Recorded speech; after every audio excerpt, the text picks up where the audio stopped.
You're like American again, man. Yeah. You Yeah, know, I man. No, mean, it's crazy being back here. It's been like 10 years. sure. I mean, here's the thing. I've lived back and forth in Asia, which is why I knew about you because I follow, MMA and the URC scene Right. and all that. But does your mind change when you go back to the US? Because when I'm in the Philippines, it's like fuckery time. It's chicks drinking, maybe some jujitsu training. But when I go to the US, okay, this is discipline time. There's law here. Can't pay off the cops here. It's And I know you're no, it's married, so I definitely don't mean any disrespect or no, anything. no, it's all good, man. No, maybe when I was younger, man, Philippines was more party town, Sure. yeah, no, just the culture shock is different, and definitely everyone's more reserved, I guess, in Asia. Um, and then coming over to the States and just going to a completely new gym, new training partners, new coach, new routine. Um, yeah, super 180 flip. And yeah, it's been fun though, man. It's all about the wild ride. So Right. Because the one thing is I wanted to ask you is, was it easy to stray? Because when you go to another country, like I have friends who live in Argentina, moved to Thailand, they became expats, but they were just wilding out. But for you, was it easy to stay like disciplined? yeah, to be honest, like I've always known what I've wanted to do. Good for And you. yeah, I've always tried to stay focused and stay on track. And of course you know, um, living in the Philippines in my early 20s, I like to go out and party with my friends and stuff. And, but I went to international school in Tokyo, Japan. So, you know Right. how international school kids are, and can be. Um, so, yeah, I was a little burnt out of partying by the time I hit my 20s.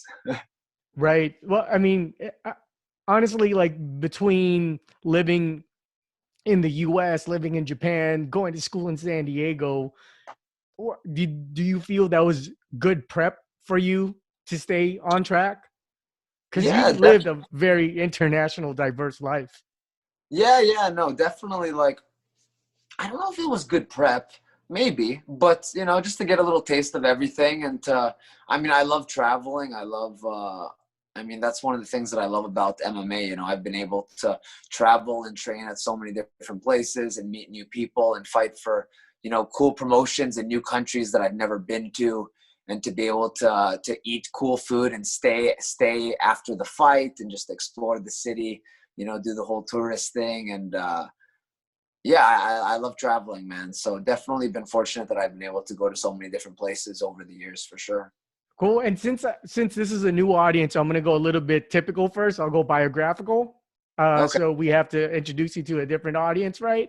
for So sure, for I'll start with the typical broadcast questions, like, sure. because a lot of the people don't know that you grew up in Japan and your parents met in Japan. They were both Well, teachers actually, they met in in Singapore. Singapore. Okay. They were on vacation in Singapore. My dad by himself, and my mom with her sister. And yeah, they just met in Singapore, and then they both happened to share the same profession, and then they ended up getting married, and then teaching. They taught in Iran, they taught in the Middle East, and then they ended up settling in Japan, and that's where my brother and I were born. Yeah. Okay. So they didn't meet in Japan as teachers. They met in No. Singapore. They met in Singapore, and then they taught in the Middle East together in international schools, like in Iran. And then they ended up moving to Japan, and that's where I was born, in Japan. And they fell in love with Japan, and they spent like 30, 40 years there. Now, like growing up in Japan, since you're a little bit younger, because I'm 45, my time is a little bit different. Like people are Southeast Asians are just subdued. Was it still like that? Or in your generation, do you feel kind of like an open mindedness of Japanese folks already then? Right. What do you mean, like respect and I think that'll always be there for Asians, right? It's yeah. always, even if they're gonna about to, hey, commit seppuku, here's the blade, respect, you know? Right, right. But I mean, did you feel a trend of like opening up, like I guess I forget the term, for white people or Americans? What do they term people in Japan? Gaijin? Gaijin, right? Yeah, So Gaijin. Yeah, technically, yeah. you're like Gaijin babies in a way. Yeah, yeah, yeah. You look True. mixed. There's Yeah. definitely a mix, Yeah, looking at you. sure. Yeah, well, So I mean, I grew up in the I mean, I grew up in the international school system in Japan. So our league, like our sports league, for example, um, comprised of the other international schools. So St. Mary's International, our school, Christian Academy in Japan, CAJ, ASIJ, American School in Japan, and then all the military base schools, Yokota Air Force Base, Zama Army, Kinnick, Naval Base, all the U.S. base schools and all of their kids, all of the American kids, So we had like an interesting mix and an interesting sports league. But I definitely went to, yeah, I grew up in a national school system, hence my accent, and my parents are not Japanese, but yeah, I grew up in the international school system, and then I got a mix of both. I think of both worlds, I mean, the international school system is it's like yeah, Western culture, but then walking around Japan, of course, and meeting people and just going places, like you're in the thick of it. You're immersed in Japanese culture. yeah, because I feel like you're like this 20-layer pound cake, right? Because just even we could do an hour alone on just international schooling, because Oh that's a yeah, completely different setup. So you're definitely. gonna I'm hoping I can get at least 45 minutes out of you to paint a picture of who you are. You know, Cool, cool. Yeah. yeah. So I mean, I'm gonna fast forward a lot, but so growing up in Japan, yeah, you and your brother were out there, and then you graduate high school, and you decide to go to San Diego. How did that decision come about? Yeah, well. The thing with the international school system, whether it was my school, Saint Mary's, or ASIJ or CAJ, a lot of the international school kids they wouldn't stay in Japan to go to college or university. Like for our school, for example, I think 90% of the kids would go to the States. The other 10% would either stay in Japan, go to the UK, or maybe Australia. So but the majority of the kids, like 90%, would go to the States for university. So I was no different. I went to University of San Diego, then I transferred to Point Loma Nazarene, also in San Diego. The reason I chose Cali, funny enough, was because my brother went to Minnesota. My brother's 4 years older than me, Right. and he ended up going to McAllister in Minnesota. And I was like, I just see pictures of him freezing in the cold and him coming back home and telling me how crazy the winters are in Minnesota, and just being snowed under and hiding indoors. So after that, I was like, okay, I think I want to go to Cali, something completely different. So I chose San Diego. It looked like a cool city, and it was. And I continued my MMA training while I was there. Yeah, and it seems like, looking at your bio, which I'm hoping the research doesn't fail me anymore, but you choke a guy out in a tournament in San Diego, right? Yes, yes. That was my professional. I made my professional Your debut in debut. San Diego in Total Combat, which was at the Starlight Bowl at Balboa Park. And yeah, I choked the guy out unconscious. That was my debut fight. That was in 2009. Yeah. And then the next fight, if I'm correct, it was Taiwan bound Yeah, yeah. So back to then, Asia.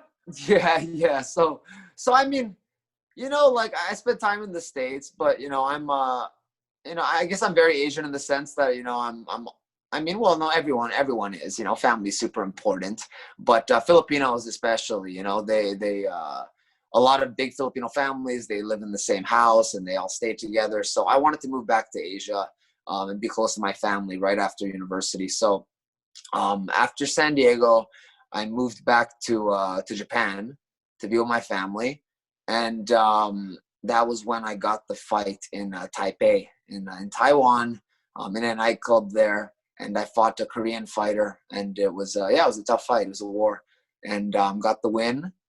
And then a few years, I stayed in Japan for a little bit longer, and then I moved to the Philippines, and that's where I've been ever since.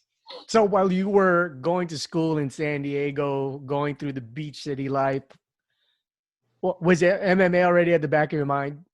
Yeah, for sure. I mean, well, the reason I got into MMA was because I grew up in Tokyo, Japan, and at the time, Pride Fighting Championships was the biggest MMA promotion in the world, right? I mean, you're talking about Saitama Super Arena, 60 to 80,000 people in attendance. You know, those numbers are still like, I don't even know if those numbers have been hit today. You know, like this was at the time, that was the pinnacle of MMA, Pride Fighting Championships at Saitama Super Arena.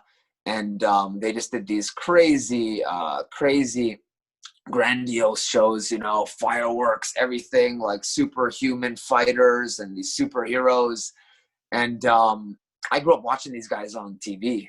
It was always MMA or kaktogi, or a combat sport, was really big in Japan at the time. This was like the late 90s, early 2000s. It was really, really big. So there were a lot of shows. It was Pride Fighting Championship. There was K1. There was Inoki Bombay. And they were all doing these huge New Year's events. Like imagine on New Year's, there were 3 shows all going on at the same time. And they all had full attendance, you know. So Kaktogi, MMA, combat sport in Japan was huge when I was growing up. And that was definitely one of the reasons why I got involved in MMA as I got older.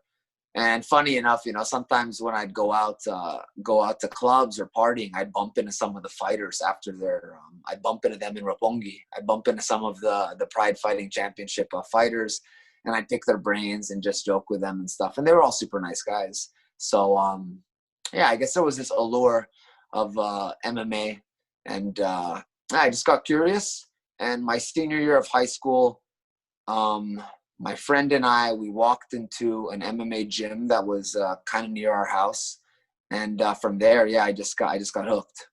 Do you think if Pride stuck as a promotional group, it may have stymied, sorry to be controversial, stymied the growth of MMA? Because, you know, the cage, I feel, and check me, you're the fighter here, I feel like the cage has helped progress the arts, where with a boxing ring, you know, you're forced to fight in the middle. Right. You know what I mean? Like I always defend. I love Takanori Gomi, even though he's a wild fighter. Oh yeah, Takanori Gomi, the Fireball Kid, man. Yeah. Totally. But I told him, I tell people, Nick Diaz is dope for getting that Gogo Plata. But here's the thing. Yeah. Here's the thing. You're always forced to fight in the middle, so it kind of favors, you know, submissions and being almost like in the pocket. Where with the cage, it's a whole different dynamic. Do you think it helped that focus shifted over to the US with the cage, progress the martial arts the cage has versus a ring? I don't think it necessarily. I think that it's just a different technical aspect, you know. You know, the cage it's just a different element that you have to prepare for as a fighter. Like basically there's cage techniques that you have to train for. You can't really do ring techniques because when I mean cage techniques, like grappling against the cage, like there's a whole system of techniques in just using the cage to pressure your opponent against it, to take him down, or to reverse a guy trying to take you down on the cage. There's a whole series of I mean, look at Khabib in the UFC. You know, Sure.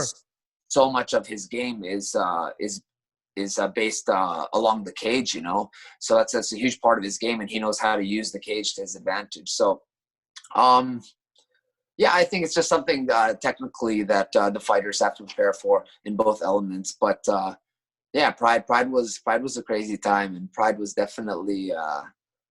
Pride never dies, as the expression goes. Yeah, it's almost like sorry to be so old, like the golden era of hip hop, like the 90s. Right. Like, you know, Tribe Called Quest, De La Soul, Outkast, all that stuff. That was like a super dope era, and I feel like Pride is like the parallel to that. Yeah, no, definitely. Like you have these crazy polarizing figures, you know, that, you know, like I mean, yeah, it's great, of course, and what the UFC has done for MMA, you know, like to bring it to this level of Fox and then ESPN, and for it to for MMA to progress as a sport, you know. But definitely like that, it's like the Wild West, I guess, you know, like the Pride Fighting Championships, you know, the Wild West, and you got these crazy fights from you know, Bob Sapp to Nogueira, and these open weight fights, and just these wild characters, you know, and then all these rivalries, of course, and you know, the Gracies and Sakuraba, Whew. and oh my gosh, like so many, yeah, so many epic fights, and so many stories in Pride. So definitely it was a special time for MMA, and yeah, I grew up watching that, man. So I was a fan first before I became a fighter. Do, do you find a difference in a 145er in Asia versus rolling around with a one? Are you fighting 145 or I'm 155? fighting 35 actually. 135. Oh shit, Yeah, yeah, yeah. man! Props, dude. Thank you, thank you. Well, I've never fought at 55 before. So Well, I've I'm always just saying fought like at natural 45. walking weight of other people, you know, like Right, right. but when you roll and fight with, or maybe just grappling, I guess, is Mm. there a difference in a 145 fiber from Asia versus US? Like, in other words, like, this guy's gonna wrestle. God damn. It's a catch No, wrestler I right mean, here. well, I mean, in terms of size, there's a different. I think more difference. I think more people um, cut more weight out here in North America and in Brazil and in Europe versus Asia, because especially in the States, because or the States and Europe, because you have the wrestling culture, you know, where wrestlers are used to cutting weight and you know, being big and strong for whatever the weight class may be. So definitely that is a difference. I think Asian MMA, they don't cut as much weight, or not cut as much weight, but cut and lose as much weight. They're not as big, I guess. Some, you know. Right, because there seems to be a mentality where, hey, you know, let's be closer to our natural weight in No, no, Asia. definitely, definitely, yeah. I think, or you know, I mean, maybe mentality, but also, you know, also just the culture and the science of it. You know, like it's yeah, it's a crazy process, you know, and there are people that have mastered this water loading science, and you know, there are guys that have, you know, come into fights like super huge, you know, and guys that, you know, put on a lot of weight. But at the same time, you know, it's tricky, man. Every fighter is different, and there's some guys that go up in weights and they're more energized and they have more success. Um, yeah, like my opponent that I'm gonna fight on the 17th. Nurmagomedov. Yeah, Nurmagomedov. He fought at 25 in his debut, but only once. He won, and then he went up to 35. So I mean, I don't know, but that looks like he didn't want to. He probably felt depleted, and he wanted to compete at a more natural weight at 135. Because Fuck I this mean, kale shit. yeah, yeah, I know, right? No more kale and these lettuce smoothies. You know, I want to eat some meat. Totally. But technique wise, because what I'm noticing, this is just my experience from the internet and living in the Philippines for a little bit in the last 5 years. Um, is there still the stymie where wrestling is lacking in Asia? Or do you um, see it slowly improving and making strides? it's it's definitely improving, you know. But there are the strong Asian countries that do well in amateur wrestling, you know, like Korea has always had a very strong team. Um, Japan has always had a very strong team. Um, yeah, I mean, some of the other Southeast Asian countries, it's still coming up, but definitely there are strong Asian countries that have good backgrounds in wrestling, like Korea, um, Japan, China, Mongolia. You know, they do produce Olympic medals. Yeah, ironically, those countries you mentioned were always in the Olympics representing Asia. You No, know, no, exactly, exactly. do you feel the Philippines is ever going to try? Is it attempting? Are they attempting to catch up Yeah, on well, wrestling? yeah, definitely. They're building it. They're building it up for sure. Wrestling Association of the Philippines. Um, yeah, I've actually meant to work with them and go over there, but it's on the other side of town, man, in Manila traffic. As Yeah. you know, like their practice is in the morning. I think it's at like 9 a.m. And if I were to leave my place in Manila in QC and go across town, it'd probably take me like 2 to 3 hours. So I have to leave at like 6.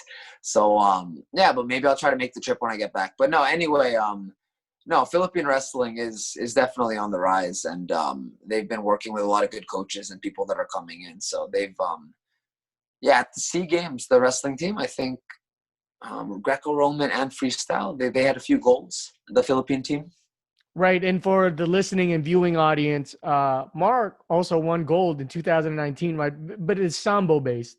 Yes. I competed in combat sambo. I was recruited for the combat sambo team, and I was able to represent the Philippines in Manila as a national team member. And yeah, I won gold in combat sambo.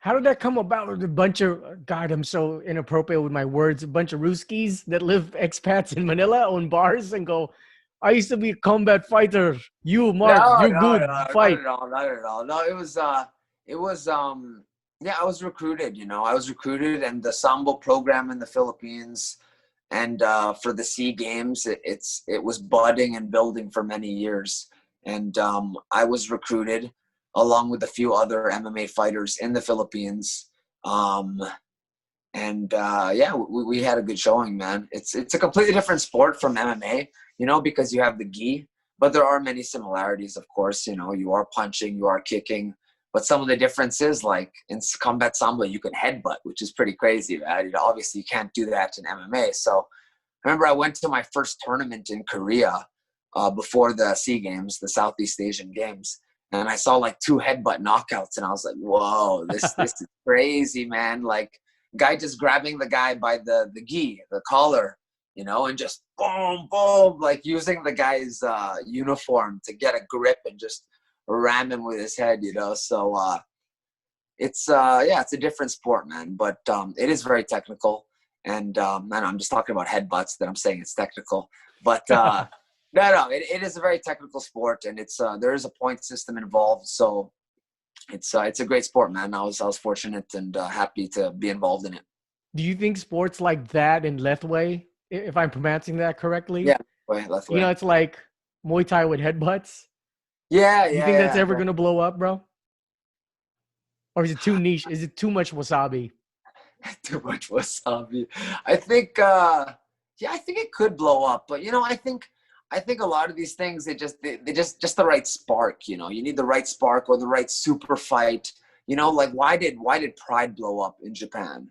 Well, because you had Sakuraba, you had Takanori Gomi, you had Sakuraba's 90-minute match with Hoist Gracie. So I think that, like, definitely these sports, can blow up. Lethway could blow up. You just need the right spark, the right super fight, and crazy super fight to go down, and for people to just be, like, whoa, what the hell was that? What happened?